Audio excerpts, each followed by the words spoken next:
components.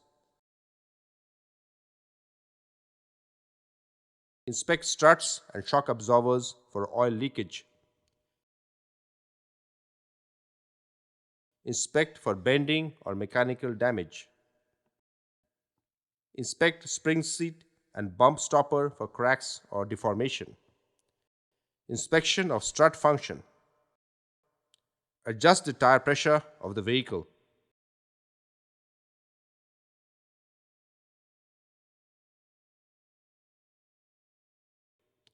Bounce vehicle by pushing the front side left and right 3 to 4 times on each side.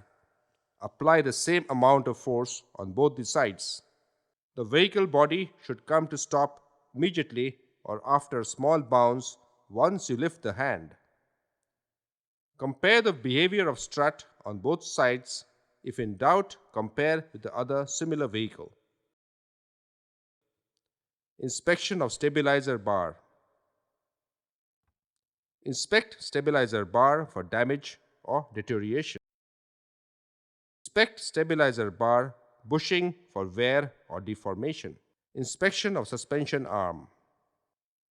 Inspect suspension arm for damage or deformation. Inspect bushing for damage, wear, or deformation. Inspect ball stud for smooth operation or damage. Inspect ball stud for excessive play. Inspect dust cover or rubber boot of ball stud for damage.